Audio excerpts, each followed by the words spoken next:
Bueno, estaba diciendo, habíamos visto que no podíamos aplicar resistencias en serie y en paralelo, resistencia equivalente. En el caso de tener condensadores en serie y en paralelo, tenemos reglas similares, pero a la inversa. Es decir, si tenemos, por ejemplo, dos condensadores de capacidad C1 y C2 en serie, lo podemos sustituir por un condensador equivalente, de tal manera que la inversa es la suma de las inversas. Esto en serie, y en paralelo tendríamos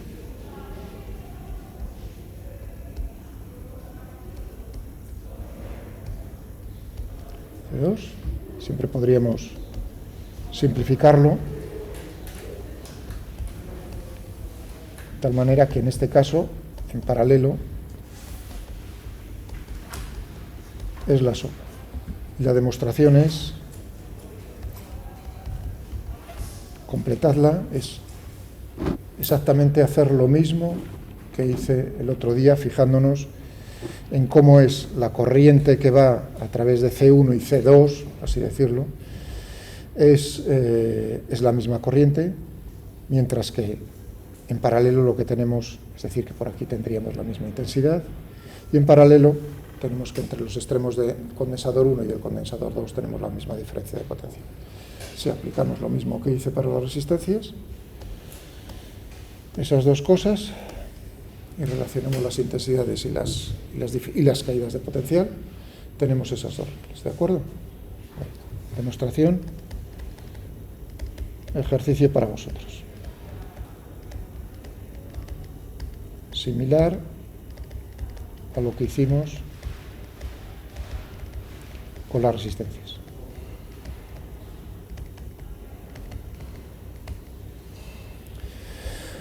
Muy bien. 2.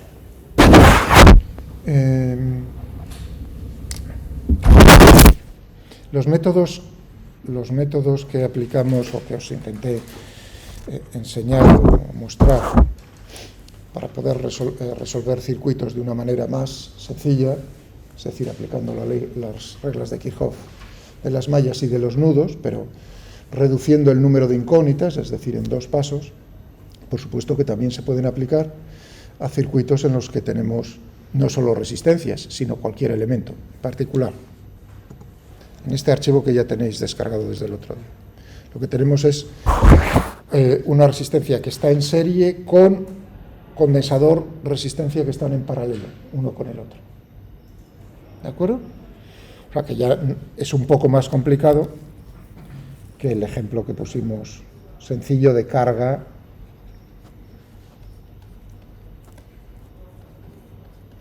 de un condensador a través de una resistencia con una batería. Eso fue lo que mostramos y lo resolvimos, la ecuación que gobernaba el comportamiento de este. Pero ahora, ¿qué ocurre si ponemos este otro? Lo mismo, la batería, pero ahora tenemos dos resistencias. Pues, por supuesto, es aplicar las reglas suponemos que las reglas de Kirchhoff de las mallas y de los nudos siguen siendo válidas. Es decir, que buscaríamos cuántas mallas independientes hay en este circuito. 2. Podría encontrar 3, 1, 2 y la tercera también, que engloba por aquí. Pero esa tercera, cualquiera de ellas es combinación lineal de las otras dos. Por lo tanto, tenemos dos mallas independientes. ¿Cuáles escoge? Eso es a gusto del consumidor. Aquí en este archivo lo tenéis escogido de esa manera, pero otro podría haber escogido, en vez de la B de esta manera, haber escogido la B de esta otra manera. Y recorrerlo en un sentido o en el otro. Eso es a gusto del que está resolviendo. Al final, por supuesto, es el mismo circuito. Te tiene que dar el mismo resultado de cómo son las corrientes en magnitud y en qué sentidos están. Bien, ¿y cuántos nudos? 1. Hay 2 nudos, uno independiente. Este y este son equivalentes. Por lo tanto, tendríamos 2 ecuaciones para 2 mallas independientes y un nudo independiente.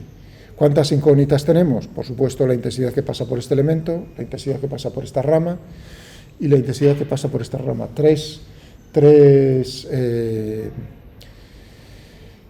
ecuaciones, tres incógnitas. Pero bueno, vamos a intentar reducirlo. ¿Qué método, por ejemplo, aquí escogeríais como el más fácil? O sea, el primer paso más fácil. ¿Cuál de los dos? ¿Método de las corrientes de malla o de los potenciales en los nudos?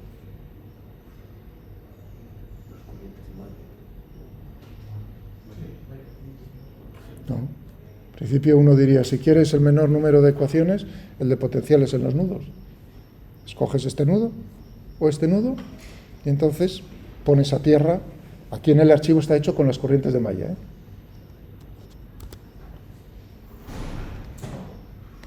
Si tenemos este otro.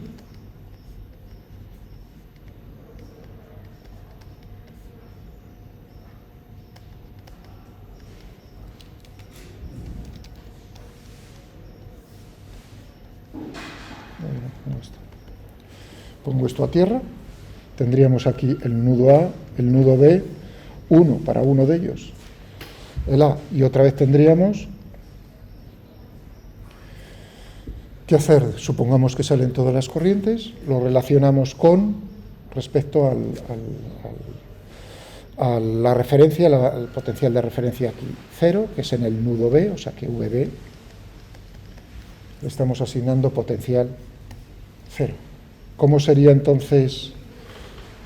Y luego miramos cómo es las corrientes de malla. Es una ecuación. A ver qué tendríamos aquí. La intensidad que sale, y que sale, la suma de las tres tiene que ser 0. A ver. Por aquí, por esta rama. Uno diría, bueno, si lo que tengo es que me aparezcan las intensidades, tendría, ¿cómo es? Aquí hay una caída de tensión entre este punto y este punto. Claro, pero este punto ¿a qué potencial se encuentra? A un potencial épsilon. Es decir, que tendríamos VA menos épsilon dividido por R1. Ya tengo la intensidad que sale de ahí. Tendríamos, esta era R2. ¿Qué tendríamos por aquí? Pues VA menos VB, que es 0, dividido por R2, ya tengo la que va por aquí. La que va por ahí, la que va por ahí, ya está. Me queda, naturalmente, lo que tenemos por aquí. Tendríamos la intensidad, llamémosla, si queréis, IC. Y esto sería igual a 0. Intensidad en una rama, intensidad en otra rama, intensidad en otra rama, igual a 0. Pero, claro, aquí lo que tenemos, tenemos incógnitas. Uno dice, pero cuidado, Miguel, incógnitas tenemos VA e IC. Necesitamos otra ecuación que no es de las, sino relacionar cómo es IC con lo que tengamos por aquí.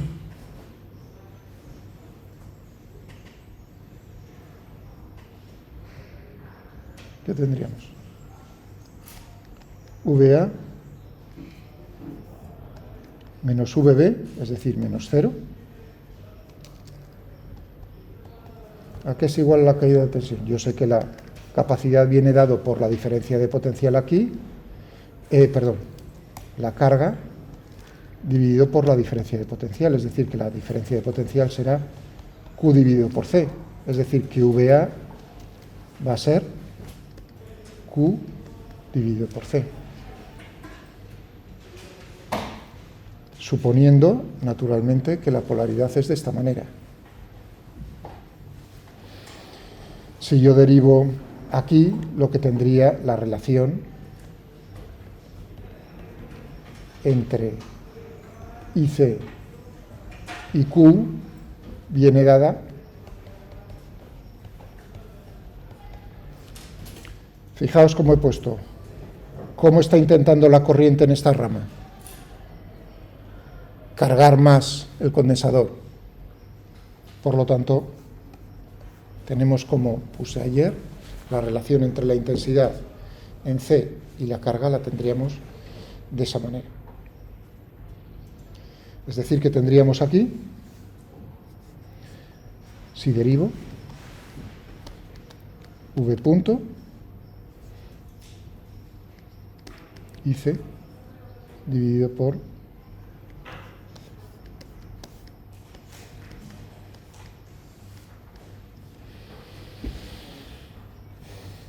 VA, claro.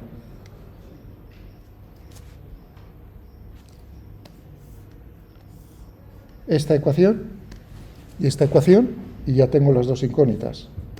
Pero cuidado, es un sistema de dos ecuaciones diferencial algebraico. ¿Entendido? Vale. Eso sería si yo aplicase el método de los potenciales en los nudos. Y si yo aplicase el método de las corrientes de malla,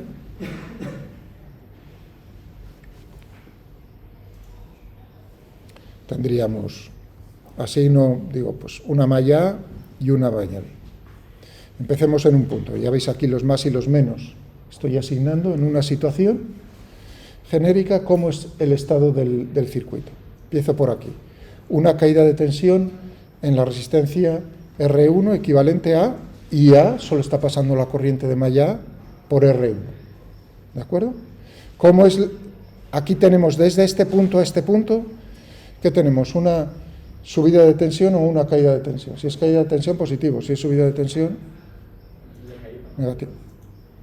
Una caída de tensión. Fijaos que estoy pensando que es más menos. Por lo tanto, tendría una caída de tensión equivalente a Q dividido por la capacidad, QC. Ya estoy por aquí. Vuelta hacia arriba. ¿Qué estoy? ¿Subiendo la tensión o subiendo la tensión? Menos épsilon. Es decir, que tendríamos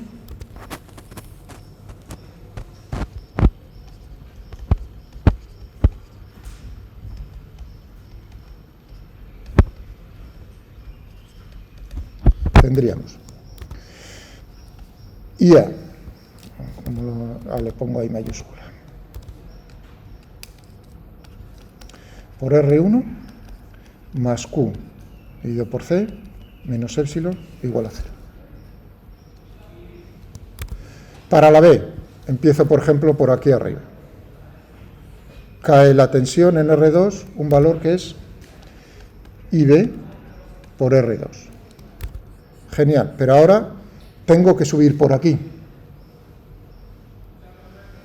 ¿Está cayendo la tensión o subiendo la tensión? Subiendo, por lo tanto negativo en el convenio que estoy siguiendo, por lo tanto menos Q dividido por C igual a 0. Claro, dos mallas, dos ecuaciones. ¿Cuántas incógnitas?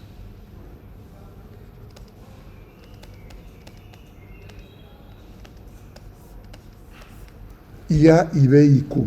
Necesito otra ecuación, claro, que me relacione. ¿Cuál es la relación entre Q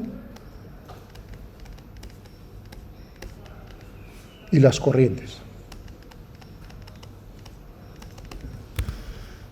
A ver, pensadlo.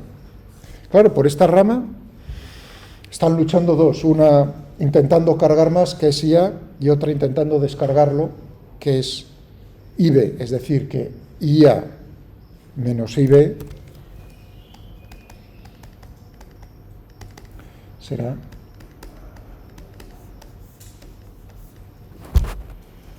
tres ecuaciones.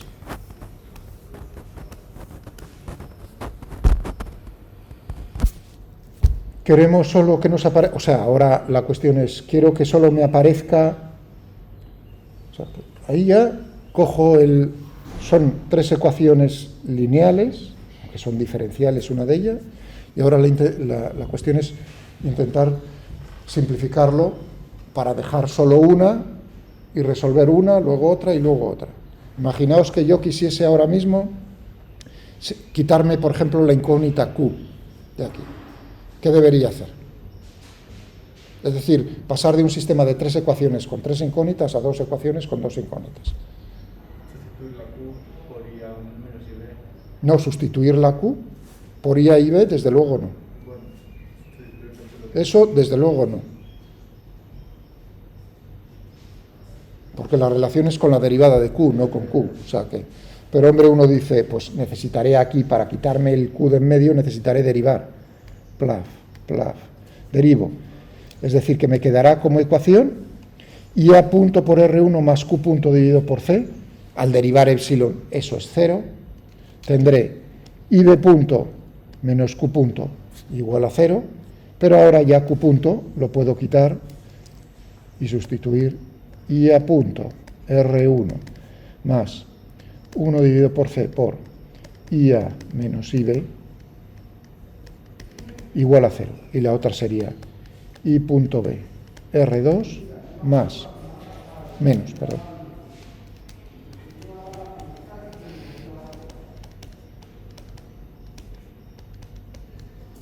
Voilà. ¿Estamos de acuerdo? Corrientes de malla, tal como he dicho, y dejándoselo al ordenador, pues tendríamos, fijaos lo que puse aquí, Q dividido por C, R1 IA, igual a epsilon, Q dividido por C, tal, igual a 0. Y la tercera ecuación, ¿veis? Con la condición inicial, porque naturalmente al final hay que dar un sistema de ecuaciones diferenciales de primer orden, es decir, que necesitas una condición inicial, que está descargado el condensador inicialmente. Aquí tengo las ecuaciones, tienen solución exacta, ecuaciones incógnitas IA, IB y Q. Resuélvemelo en el tiempo con los valores que había dado ahí de las resistencias.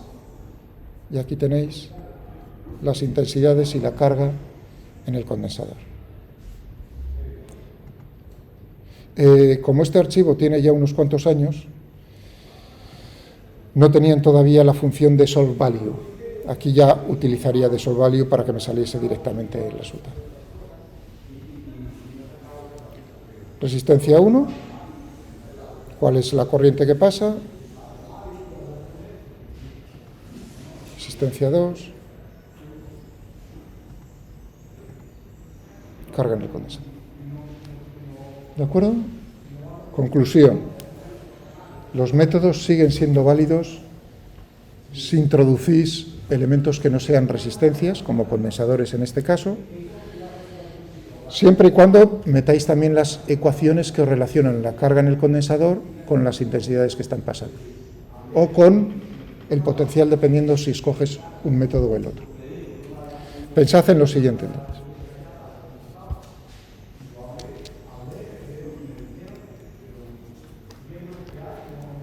El que estaba comentando con vuestros compañeros,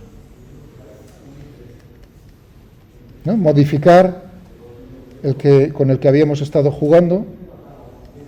1, 2, 3, 4, 5, epsilon. Pero ahora le meto la misma posición que metía el otro día una batería, pongo un condensador. Es decir, que me están dando otra vez el mismo problema. ¿De acuerdo? Pues es llegar a las ecuaciones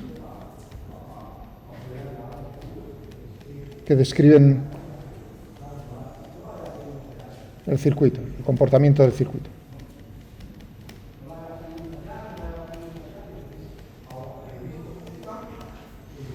Y podríamos utilizar bien todo de un golpe, regla de Kirchhoff de las mallas, de los nudos y la ley de Ohm. Entonces tendríamos que buscar cuántas mallas independientes hay. Teníamos 3 mallas independientes. ¿Cuántos nudos teníamos? 3 independientes. 6 ecuaciones con 7 incógnitas. ¿Cuál es la séptima? Nos aparece la Q. Claro, entonces tendríamos que relacionar cómo es la carga en Q, la carga en el condensador con la intensidad que pasa por R2. O bien podemos, fijaos, 7 ecuaciones, 7 incógnitas, o bien intentarlo simplificar. Método de las corrientes de malla o de los potenciales en los nudos. ¿Cuál sería más favorable en este caso?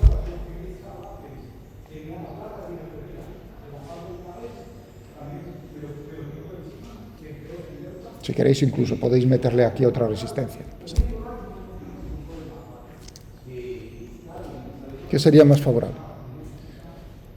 Más o menos lo mismo, porque En cuanto al número de ecuaciones, va a ser lo mismo, 3 mallas, 3 nudos, más la cuarta ecuación que te relaciona cómo es la carga en el condensador con las corrientes. Por lo tanto, da igual un método que en el otro en cuanto a la dificultad matemática. Pensad entonces aquí en este, ¿cómo lo pondríais?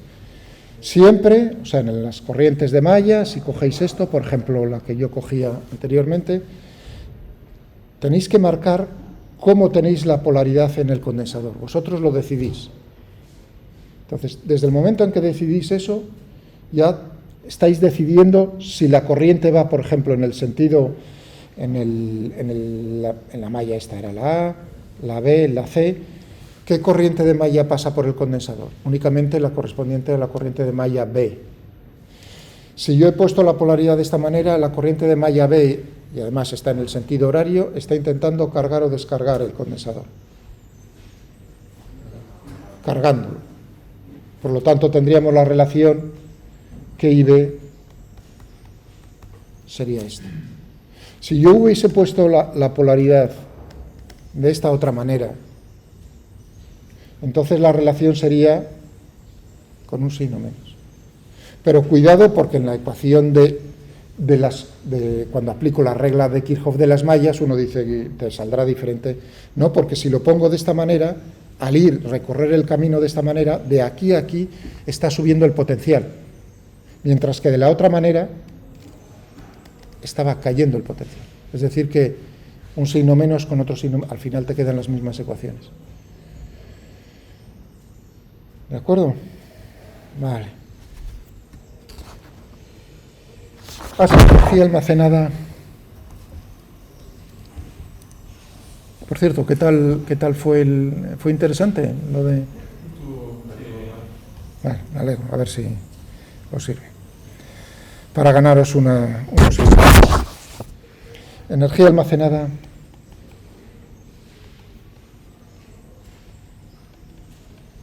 En el campo eléctrico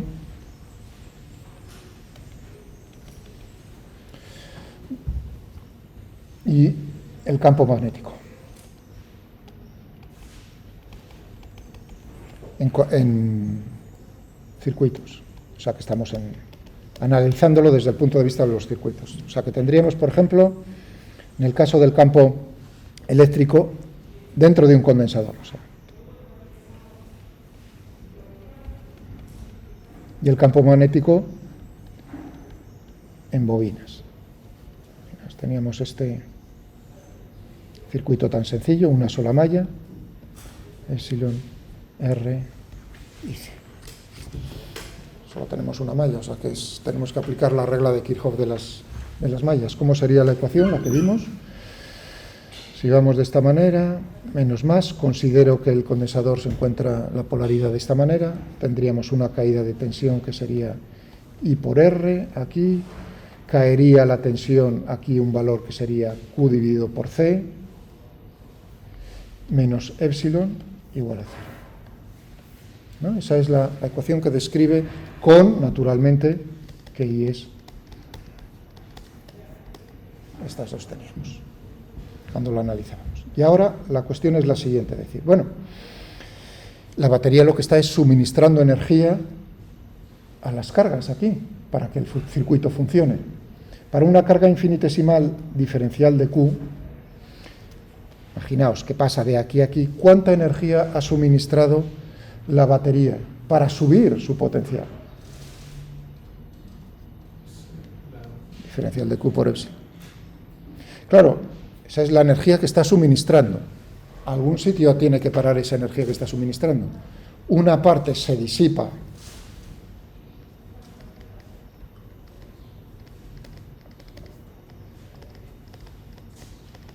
conservación de la energía, una parte va en disipación, donde en la resistencia del circuito, y otra va al campo eléctrico en el condensador.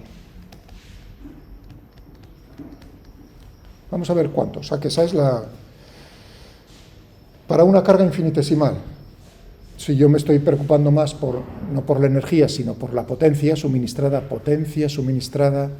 por la batería. Es decir, para esa carga que está pasando en un intervalo de tiempo diferencial de t, es tan sencillo como dividir por el tiempo. Es decir, que la potencia suministrada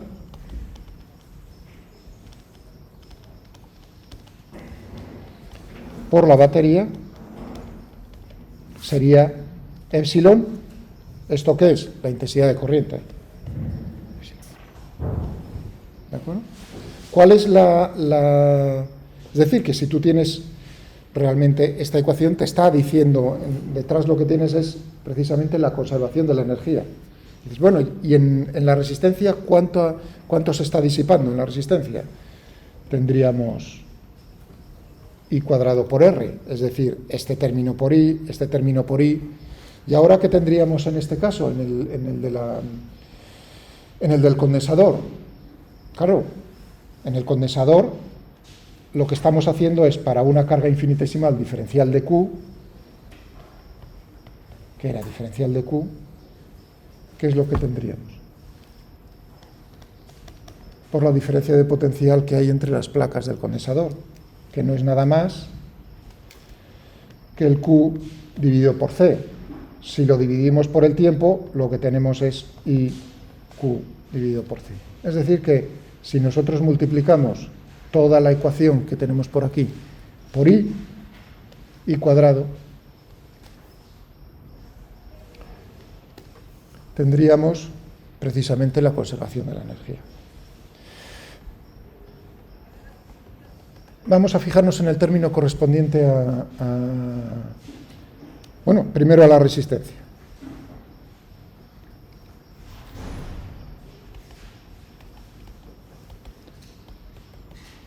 En un diferencial de T se disipa una cantidad de energía que va a ser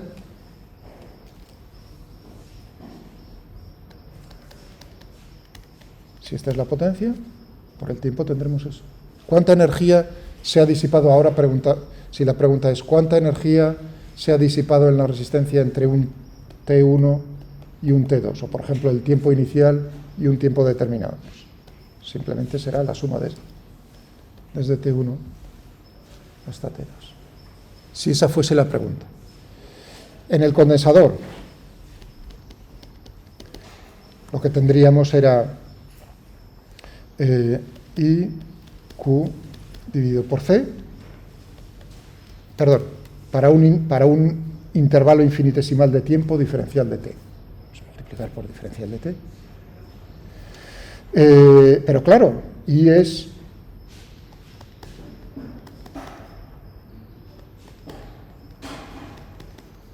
decir que lo que tendríamos es la expresión que puse yo hace un momento ahí. Si a mí me preguntan entre dos instantes, entre un tiempo T1 y T2, cuánto se ha almacenado en el condensador, en el campo eléctrico del condensador, simplemente tendría que hacer la suma de esto. Claro, pero la integral de esto está chupada. Esto es 1 medio, 1 dividido por C, de 1 medio de Q al cuadrado entre el valor de Q en un tiempo y otro tiempo. Si a mí me preguntan cuánta energía se ha almacenado hasta el tiempo se hace infinito, es decir, cuando el condensador se ha cargado totalmente, pues aquí tendremos simplemente 1 medio por C de la carga final en el condensador al cuadrado. ¿Cuál es la carga final en el condensador?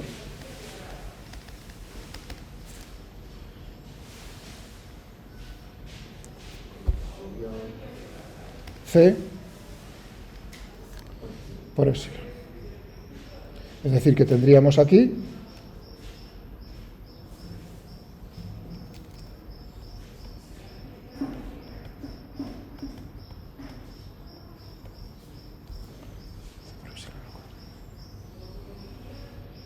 muy bien.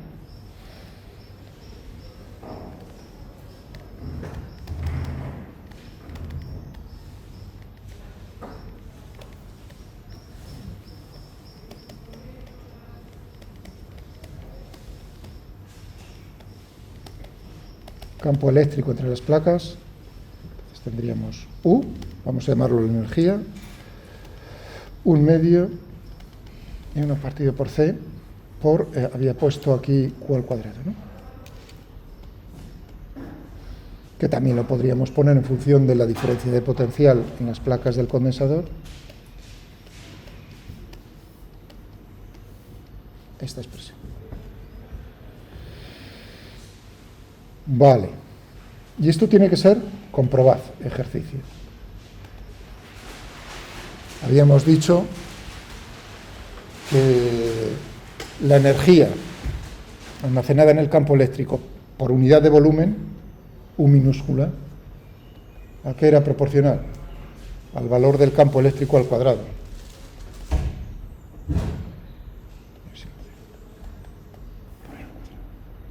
Si a nosotros nos dicen, imaginaos uno de placas plano paralelas, que el campo eléctrico es uniforme, entonces ¿qué tendríamos para U? Por el volumen que tenemos el espacio entre las placas. Determináis cómo es E, cuánto vale el valor de E.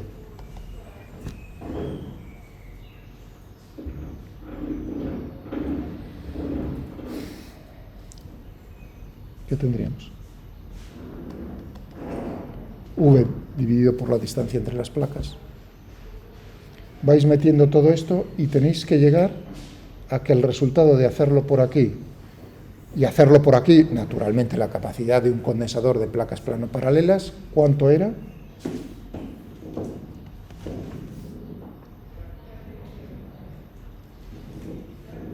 Era proporcional al área de las placas e inversamente proporcional a la distancia. Es decir, que metéis el valor en el ejemplo de que fuese de placas plano paralelas, que lo que estoy poniendo es para eso. Lo calculáis de esta manera, y naturalmente es el mismo resultado. Es decir, que por un lado o por el otro llegamos a la misma conclusión acerca de la energía almacenada en el condensador. ¿Y qué ocurre en la bobina? Es decir, en el campo magnético.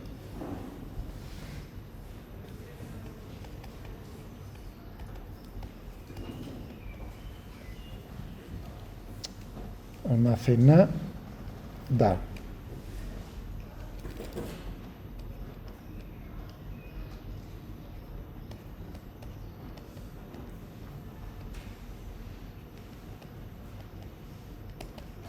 Pues podemos analizar con un circuito muy sencillo, como el que usamos ayer. Tenemos una batería, que es la que está suministrando energía al circuito. Tenemos la resistencia y el efecto de la variación en el tiempo, ley de Faraday, se lo asignamos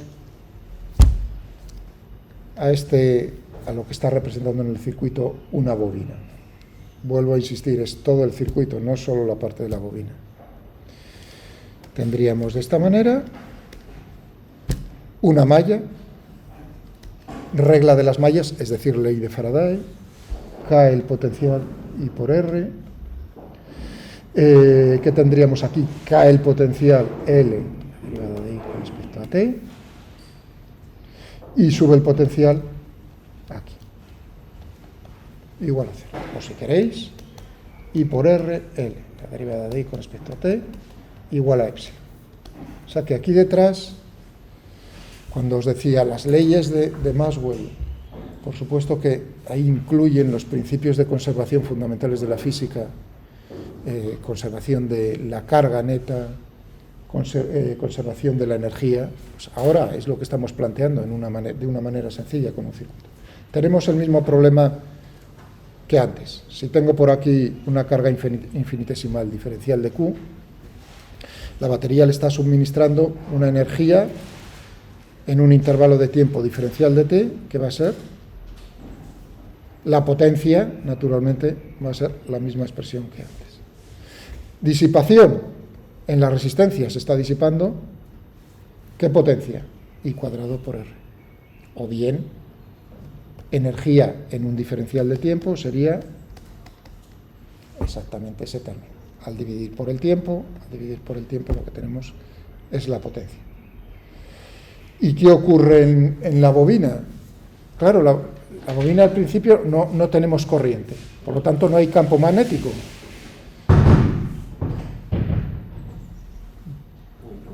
Que están ahí, sí, pintando, ¿no? Que, claro, estamos construyendo un campo magnético dentro del, alrededor, en todo el espacio alrededor, en particular dentro de la bobina. Entonces, ¿qué nos cuesta crear ese campo magnético? Viene dado por este término, L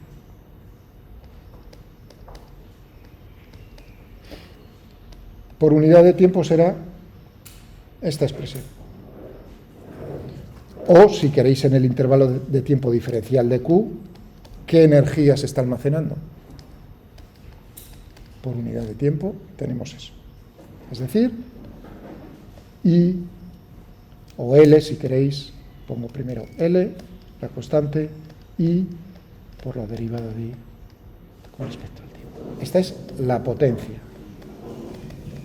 Si a mí me dicen cuánta energía se ha almacenado en un intervalo infinitesimal diferencial de t, es volver otra vez hacia aquí, por así decirlo. Multiplicas. Es decir, que tendríamos Li por diferencial t. Energía que se está almacenando en el campo magnético en el intervalo diferencial de t. ¿Está claro? Claro, si a mí me dicen no en un intervalo infinitesimal, sino en uno finito, tendremos que sumar con los límites de integración desde la intensidad en el tiempo ese correspondiente, I1, I2, o desde el principio, que valdría 0, hasta la intensidad en el estado estacionario, cuando ya se estabiliza la intensidad de corriente, y tendríamos aquí, claro, esta integral está chupada, es un medio de L al cuadrado. Esta es la energía almacenada en la bobina, por así decirlo, en el campo magnético. Es una forma de hablar, en el campo magnético que hemos creado en el espacio. Pero os había dicho lo mismo que en el caso del campo eléctrico. En el campo magnético tenemos una energía por unidad de volumen del espacio. ¿Y a qué era proporcional? Les comenté, eso es muy importante, tanto en el caso del campo eléctrico como campo magnético, proporcional al cuadrado del campo, de la magnitud del campo, es decir, que es proporcional a B al cuadrado. ¿Y cómo era la constante de proporcionalidad? Tenemos un medio, lo mismo que en el campo eléctrico, pero mientras en el campo eléctrico teníamos aquí el epsilon sub 0, es en el denominador.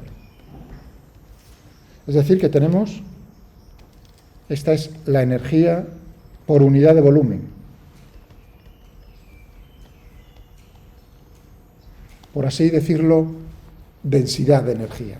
Lo mismo, el mismo comentario. No es correcto pensar que en un volumen en el espacio, donde tienes campos electromagnéticos, ahí en ese volumen tienes esa energía, ¿no? Ese es en promedio. ¿Vale? Cuando has cogido y tienes todo el campo magnético en el espacio y haces por unidad de volumen, obtienes ese valor. Si cogemos un solenoide o un toroide, que ya hemos estudiado cómo son los campos magnéticos, son sencillos en el sentido de que en casi todo el espacio es 0, menos en una zona del espacio, entonces está chupado calcular cuánto va a ser la energía. Por ejemplo, en el caso del solenoide. Ahora uno tendría que decir cómo era B en el solenoide. O sea, el solenoide me refiero a una bobina enrollada en el tubo que teníamos. Que dentro tenía un valor y fuera, suponiendo que los efectos de borde los estamos despreciando, únicamente tenemos el campo magnético dentro, fuera va a ser nulo. ¿Cuánto tenemos ahí? Mu sub 0, n, siendo n el número de vueltas por unidad de longitud del tubo, mu sub 0, n por i. N nos lo tienen que decir, por supuesto. ¿Y cuánto será el volumen? Supongamos que es En todos los puntos tiene el mismo valor. Tiene sección circular, es decir, que nos tienen que decir cómo es el radio, la longitud L, por lo tanto tendríamos pi r al cuadrado L sería el volumen. En este caso tendríamos 1/2, 1 mu sub 0 al cuadrado, n cuadrado, i cuadrado, sale todo fuera porque es constante, por la integral de diferencial de v, que es el volumen total, tendríamos pi r cuadrado por L. Ya está. Eso si fuese un solenoide. Si es una bobina toroidal, pues entonces habría que cogerse las expresiones correspondientes al campo magnético e integrarlo. Ahí ya el campo magnético dentro del toroide no es uniforme, no es constante. En todos los puntos no tiene el mismo valor, sino que según te alejas del centro del toroide, disminuye. Bien, bueno, lo que nos lleva a donde lo habíamos dejado el día pasado.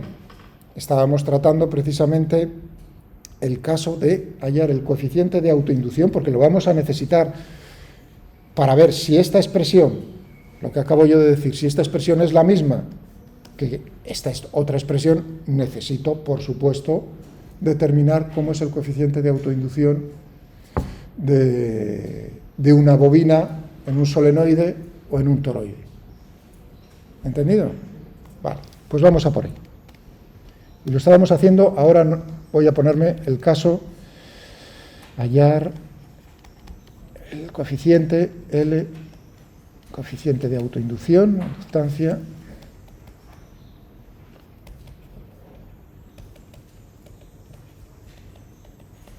coeficiente de autoinducción en una bobina enrollada alrededor de un toroide de sección cuadrada, habíamos cogido. Ahora entenderéis por qué los cojo de sección cuadrada, porque es más fácil los cálculos. Y hay que integrar. Vale. ¿Cómo hallamos L? Necesitamos el flujo.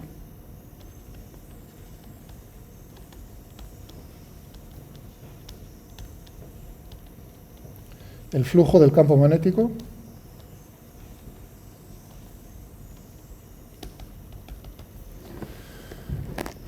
alrededor, o sea, el flujo del campo magnético a través de todas las espiras enrolladas en el toroide. Claro, para hallar el flujo necesitamos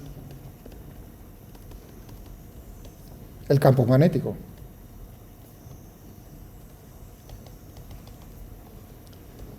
Dentro. Y una vez que tengamos hallamos el flujo, L, ¿cómo lo vamos a hallar? La relación va a ser un cociente entre el flujo del campo magnético y la intensidad de corriente, lo que habíamos visto. Bien, pues vamos a ver. B.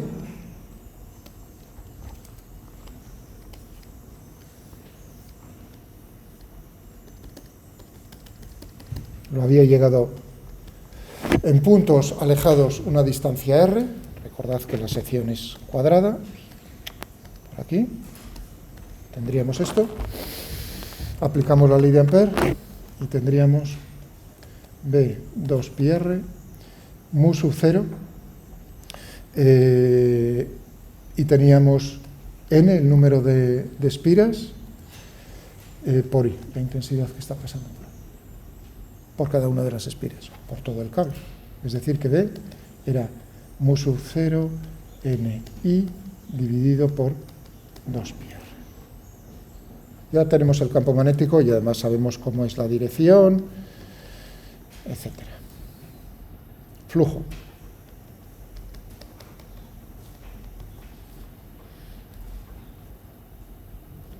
Ahora lo que vamos a calcular es B por diferencial de S, siendo S una superficie cuyo borde es todo el circuito.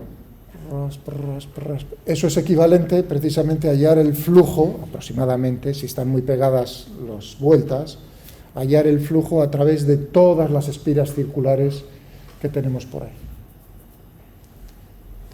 Ayúdame entonces a esto. ¿Cómo es el vector B y diferencial de ese vector? Si yo me fijo en una espira, ¿no? Bueno, una espira que sería cuadrada, ¿cómo va el vector diferencial de ese? Perpendicular a la superficie de la espira. Por lo tanto, este vector y este vector tienen la misma dirección. Y si escojo el diferencial de ese en el sentido correcto, el mismo sentido será módulo de uno por el módulo del otro. Claro, pero el problema es que yo me encuentro aquí a una distancia R, pero claro, a otra distancia R tengo un valor diferente del campo magnético. Claro, todos los puntos que se encuentran a la misma distancia, es decir, entre R y R más diferencial de R, si la altura es H,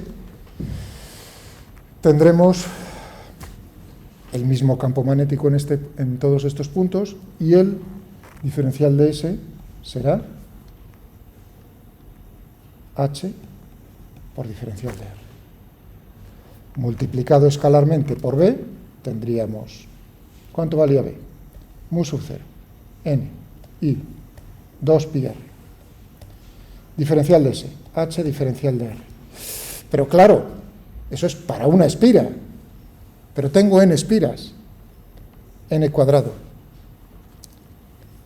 Todo ello integrado entre R, no 0, entre R1 y R igual a R2. Vamos, sí, voy a borrar todo esto y lo vuelvo a hacer.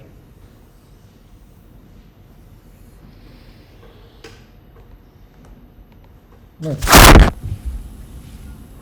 Primero, vamos a hacer campo magnético dentro del...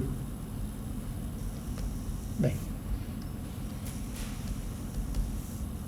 Utilizo Ampere. ¿Algún problema con la expresión mu sub 0 Ni dividido por 2 pi R? Ok. N es el número de espiras. N mayúscula es el número de espiras. Siendo N el número... Bueno, espiras de vueltas, realmente del cable. Vueltas del cable alrededor del toroide. Muy bien. Eso lo hicimos, no hubo hace ya unos cuantos días, no hay ninguna duda, pero eso no quiere decir que haya que callar. Fijaos, ahora necesitamos eso para ir más rápido. Bien, segundo, flujo. Y ahora ¿qué es lo que estamos buscando? Estamos fijándonos en la ley de Faraday. En la ley de Faraday tenemos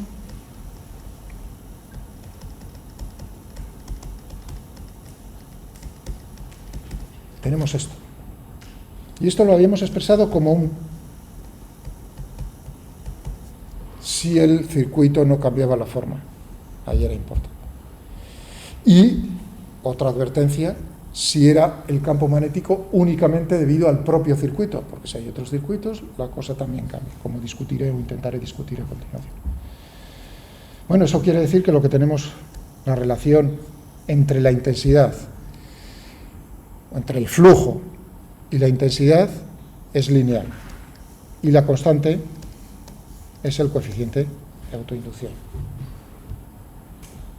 ¿Por qué era lineal? Nos fijábamos en la ley de Ampere. Si tú duplicabas la intensidad, duplicabas en cada punto, tú duplicas la intensidad sin cambiar otra cosa, y entonces en cada punto del espacio estás duplicando el campo magnético. Hay una relación lineal. Por lo tanto, al ver el flujo, que era el flujo del campo magnético, ¿a través de qué superficies? Ahí vienen los problemas. ¿A través de qué superficie? Porque esto es esto. ¿A través de qué superficie?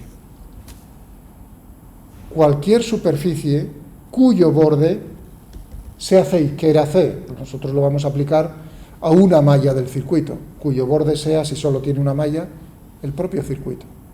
Y el circuito aquí en el toroide, la bobina enrollada alrededor del toroide, es el cable. Bueno, al final, naturalmente saldrá y pondremos aquí la batería o lo que nos dé la gana.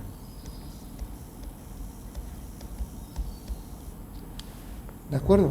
El cable es el que estamos utilizando para el camino, C.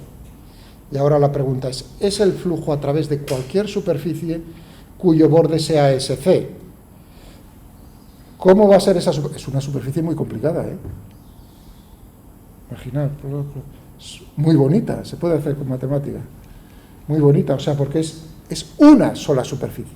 Claro, pero ahora uno piensa y dice, esa superficie es equivalente, si están las vueltas muy pegadas unas a otras, a la suma de superficies planas, una detrás de otra, esas superficies planas correspondiendo a cada una de las espiras, en este caso cuadradas. ¿Cuántas espiras cuadradas tendremos equivalentes? Si tengo n vueltas, n espiras cuadradas. Voy a ver cómo es el flujo, entonces, a través de las n espiras cuadradas. Necesito saber cómo es el flujo a través de una espira. Cojo una espira y ahora hago el dibujo de esa espira. Aquí la tengo. En un punto, aquí estaba el centro, podía haberlo dibujado a la derecha. Necesito hacer entonces, a través de esa espira, de una espira solo, B por diferenciales. Vale. ¿Cómo va B? Perpendicular a la pantalla. ¿Cómo va la superficie que escojo para el... No soy tonto, escojo la superficie más fácil, que es la superficie plana. Claro, el problema no es... Sería sencillo si el campo magnético fuese uniforme en todos los puntos, porque entonces sería multiplicar el valor del campo magnético por el área. Que sería, si es un cuadrado, pues el lado al cuadrado, o si tiene dimensiones diferentes, lado por lado. Problema... que el campo magnético depende de R, como acabamos de escribir. Por lo tanto, no nos quedará más remedio que hacer esta integral. No será que B sale fuera de la integral, sino que queda dentro de la integral porque depende de R. ¿Cuánto vale? O sea, que este primer paso, vamos a poner así, espira. B, módulo de 1, módulo del otro por coseno de 0, 1. Siguiente paso, ¿cuánto vale el campo magnético? Mu sub 0, n y 2 pi r. ¿Cuánto vale el diferencial de S? Bueno, pues uno dice, si estás escogiendo cartesianas, pues tendrías esto por esto, diferencial de esta dimensión la estás llamando R, pues sería diferencial de R por la altura, diferencial de S sería diferencial de R por diferencial de H si tomo la altura como H. Y tendríamos entonces aquí diferencial de R por diferencial de H. Doble integral en H. Pero claro, uno está diciendo, por supuesto, la integral en H es inmediata. Y nos queda la altura H total. Por eso hemos escogido un toroide de sección cuadrada, para que esta integral nos salga chupada. ¿De acuerdo? Porque si fuese circular, los límites de integración serían más difíciles, ¿o no?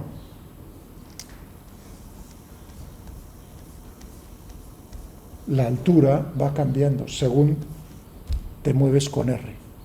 Aquí, según te mueves con R, la altura no cambia. Por lo tanto, ahí te da la sencillez en el cálculo. Muy bien, es decir, que nos queda toda esta integral. Beatriz, ¿bien? Pero recuerda, una espira.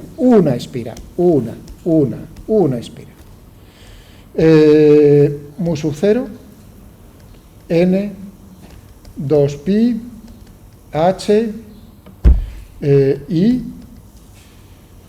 me queda la integral de diferencial de R, si no me he dejado nada por ahí. ¿Desde qué límites? Desde R1 hasta R2. Desde R1 hasta R2. Mu sub 0 n i h 2pi. Es decir, que me quedará mu sub 0 n h i 2pi logaritmo neperiano de R2 dividido por R1. Para una espira. El flujo a través de una, el flujo a través de n espiras son equivalentes todas ellas. Todas las espiras, ¿a qué va a ser igual? Multiplicar por n, ¿no? Mu sub 0, n cuadrado, h, i, dividido por 2pi, logaritmo neperiano de R2 dividido por R1. Todas las espiras. Ya, solo nos queda, ya lo tenemos casi. Aquí sí que no entiendo por qué multiplicamos por n, si ya está n justamente. Porque, vale, sí, no que te haga, perdón, no es que te haga callar, perfecto, muy bien, ahí es donde darse cuenta. ¿Por qué me aparece una vez n y otra vez n? Porque la n es del campo. Exacto, una vez te aparece por cómo es el campo y otra vez te aparece porque estás haciendo el flujo a través de n espiras. Es decir, que no es el campo que crea una espira, o sea, aquí cuando pongo flujo a través de una espira no significa que el campo magnético sea el de una espira, no, es el campo magnético de todas las espiras, y esa depende de n. El campo de todas las espiras a través de una espira. Claro, ahora uno dice, pero todas son iguales, por lo tanto, lo único, si tienes para una, tienes 20, multiplicas por 20 y ya lo tienes. Por eso te aparece una vez en el campo y otra vez al calcular el flujo de todas las espiras. ¿Se ha entendido? O sea, que n al cuadrado. Paso final, ¿cuánto vale el coeficiente de autoinducción? Primero, ¿cierto de que el flujo es proporcional a la intensidad? Cierto.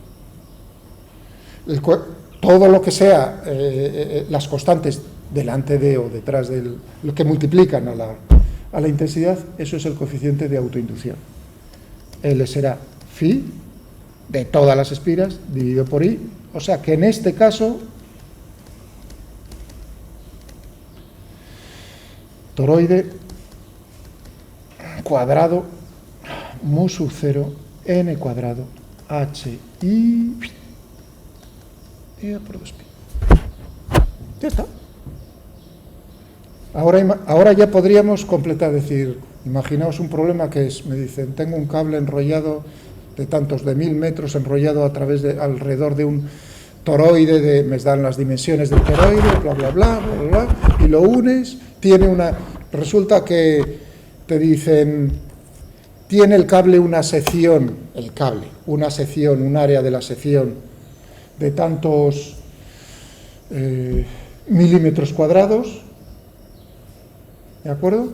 1 milímetro cuadrado, es decir, que cojo un cable de sección 1 milímetro cuadrado y me dicen 1000 metros de cable y me dicen que tienes ese toroide, lo enrollas, genial, y te dicen, coges los extremos del cable según sale y se los pones a una batería de 12 voltios, cierras el circuito, ¿de acuerdo?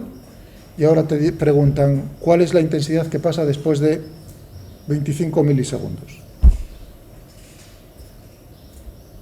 Pasos que habría que hacer. Realmente lo que te están diciendo es, Miguel, es analizar. Ahí te dicen el material también, el material del que está hecho el cable, cobre.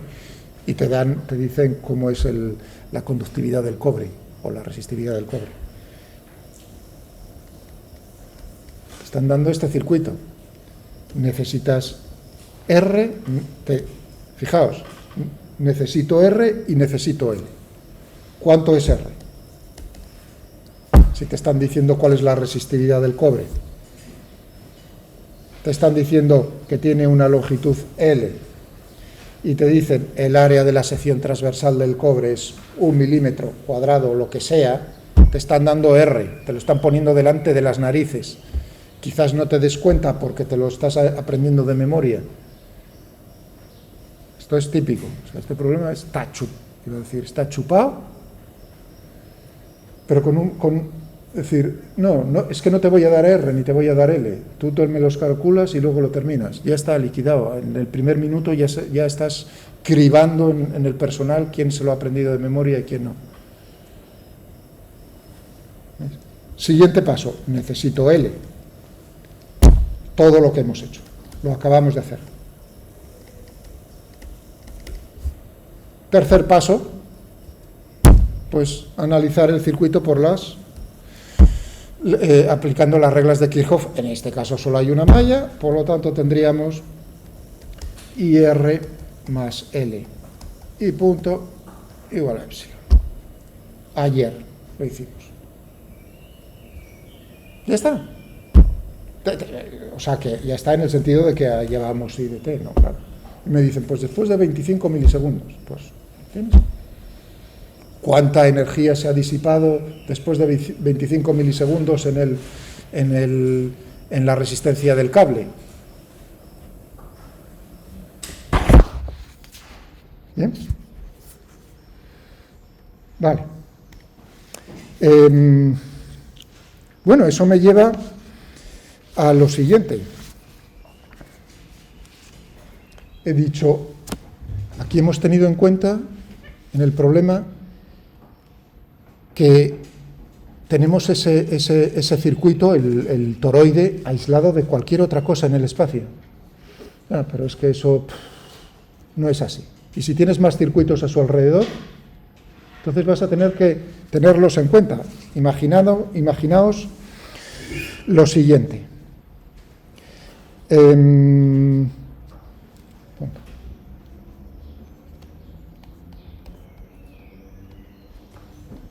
Si existen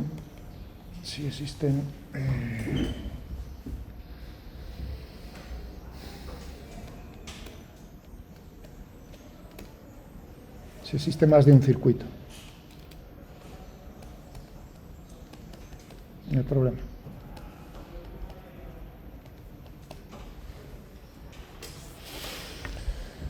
Claro, es aplicar, en el caso de la regla de las mallas, para la malla de uno de los circuitos, la ley de Faraday.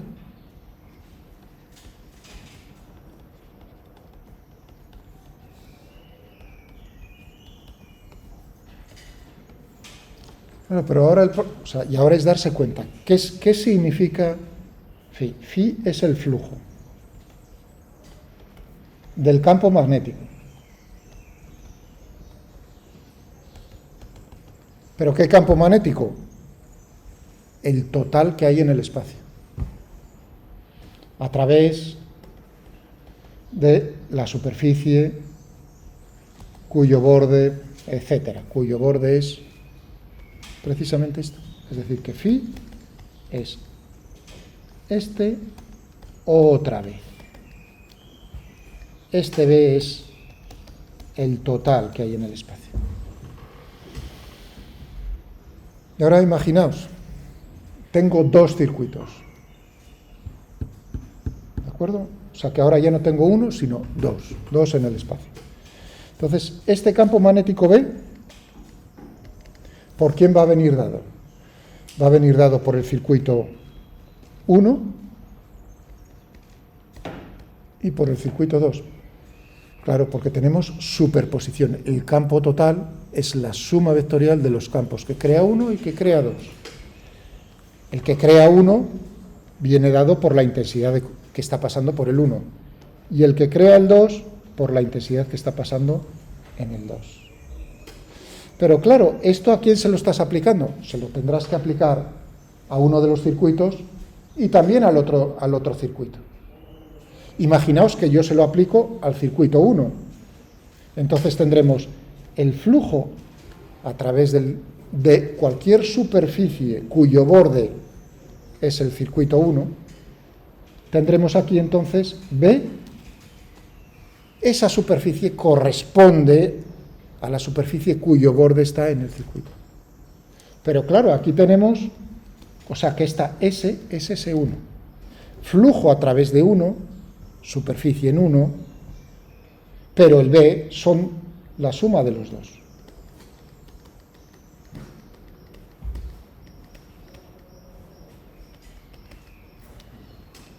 Claro, esto es la suma de dos términos.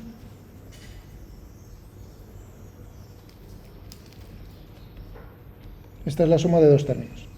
S1. Aquí es importante no ser tan chapucero como soy yo. El 1. También tendríamos otro para el 2, por supuesto, otra expresión similar para el 2. Sería para 1. Sí. Para el 2 tendríamos el flujo a través de cualquier superficie, una de ellas cuyo borde es el circuito en 2, tendríamos aquí Φ1 y tendríamos otra para C2E. Esto sería en el 1, esto sería en el 2, esto sería en el 1, esto sería en el 2.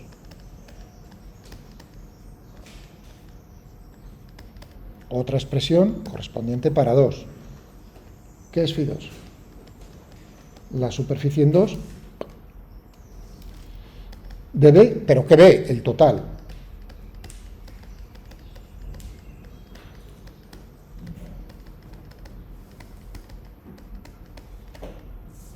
S2.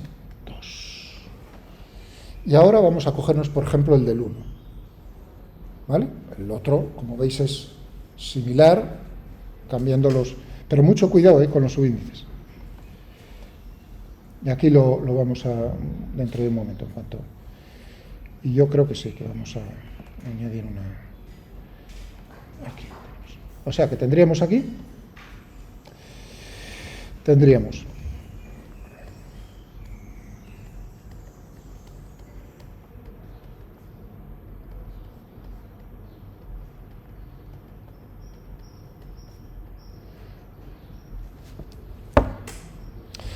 Le podemos dar nombres a cada uno de estos términos. Este sería el flujo a través de 1 debido